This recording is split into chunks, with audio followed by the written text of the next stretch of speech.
नमस्कार, मी सानिका भोरे. मास्कॉम स्पार्कमध्ये तुमचे स्वागत आहे. आज आपल्यासोबत लेखक व दिग्दर्शक आनंद पेंटर आहेत. नमस्कार सर. नमस्कार. नमस्कार. विद्यापीठात जे स्पार्क फिल्म फेस्टिवल आयोजित करण्यात आले, तर याच्याबद्दल काय सांगाल? खरं म्हणजे आता कसं आहे की विद्यापीठातून अशा प्रकारचा एक उपक्रम राबवला जातो आहे, हेच मुळात महत्त्वाची गोष्ट आहे. कारण आज सर्वत्र म्हणजे अगदी अशा इन्स्टिट्यूट्स किंवा बरेचशा अशा संस्था आहेत की ज्या ह्या प्रकारचं असं नॉलेज देतात, पण त्यांना कसं होतं की तिथं हा पैसा हा क्रायटेरिया पहिला असतो. त्यांना पैसे कमवायचे असतात. त्यांना ते त्या कलाकारांना किंवा त्या तंत्रज्ञानांना घडवणं हा उद्देश असत नाही. खूप असं त्याच्यात ती ऑथेंटिसिटी नसते, खरेपणा नसतो, बऱ्याच वेळा असं जाणवतं.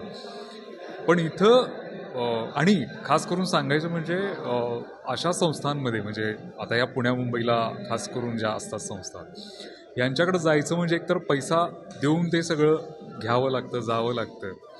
आणि आपल्या इकडचं खास करून आपल्या इकडच्या पट्ट्यातून जी काही मंडळी असतील म्हणजे तंत्रज्ञ म्हणून ती येणार असतील किंवा ॲक्टिंग म्हणून ॲक्टर म्हणून येणार असतील किंवा आणि कुठला तो त्या चित्रपट क्षेत्राशी किंवा ह्या मीडियाशी संबंधित असलेल्या कुठल्याही क्षेत्रात ते येणार असतील, तर त्यांना काय करायला लागतं, आपलं सगळं इकडचं घरदार सोडून तिकडं जावं लागतं.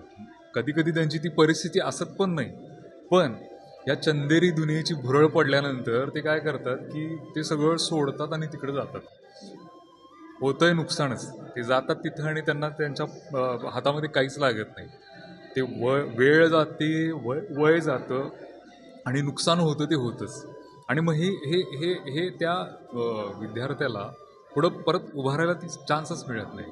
मग अशा वेळेला हा विद्यापीठातूनच अशा पद्धतीचा इनिशिएटिव्ह येतो आहे आणि अशा पद्धतीचं कार्य होतं आहे ना, हे जास्त स्तुत्य आहे. आणि हे मग कसं आहे की याला ठीक आहे, तुम्हाला इच्छा आहे, करायचं आहे, जेन्युइनली आपल्याला त्या प्रांतात जायचं आहे, तर ते इकडं विद्यार्थी येऊ शकतात. आणि त्यांना हे इथं अशा पद्धतीचं जर सपोर्ट आहे, इथं या पद्धतीचे शिक्षक आहेत. आता जाधव मॅमना मी बघितलं किंवा अनुप असतील किंवा अनुपचे बंधू आलोक असतील, यांचा जो इनिशिएटिव्ह बघितला, हा मलाही माहीत नव्हता हे अशा पद्धतीचं काय असेल.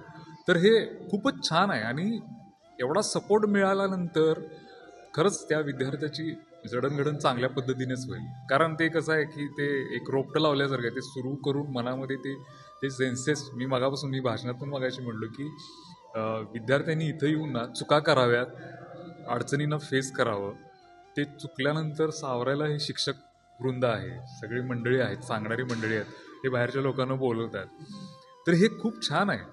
मग आता फक्त आहे की तो विद्यार्थ्यांचा इनिशिएटिव्ह, त्यांनी ते सिरियसली सगळं करणं. शॉर्ट फिल्म तर आल्याच. आज आता हे AIचं जग आहे, आर्टिफिशियल इंटेलिजन्सचं जग आहे. एवढ्या पद्धतीनं ते फास्ट निघालं आहे. आज ते माणसालाच काढून टाकायला लागलं आहे. तर ह्या ह्याच्यात पण मग ते परत आहे की ते सेन्सेस डेव्हलप करणं, या अडचणींना फेस करणं, मग स्टोरी कशी लिहायची, ती एक्झिक्यूट कशी करायची, त्याला शूट कसं करायचं, त्याला लाईटिंग कसं करायचं, त्याचं कॉम्पोजिशन काय असेल, त्याला कपडे काय असतील, त्याला कलर्स काय असतील, या प्रत्येक गोष्टी आलायतच ना, तर इथं मग ते सगळं होऊन जाऊ दे. पूर्ण डेडिकेटेडली विद्यार्थ्यांनी जर एक केलं ना, तर त्यांचं भवितव्य खूप छान आहे. आणि अशा प्रकारे जर सपोर्ट आहे तर ती उत्तमच गोष्ट आहे. म्हणजे त्या विद्यार्थ्याला त्याचं इप्सित साध्य करता येईल असं मला वाटते. त्यामुळं हा एक माझा असा विचार आहे. आणि इथं आल्यानंतर माझा तो विचार जास्तच प्रबळ झाला आहे. तर मला एक तसं वाटतं. एकूणच सर, म्हणजे माझ्या माहितीप्रमाणे असे की तुम्ही समाज माध्यमांपासून थोडे लांब राहता, तर आज मास कम्युनिकेशन विभागात आला, तर भेट दिला, तर याच्याबद्दल अनुभव काय होता?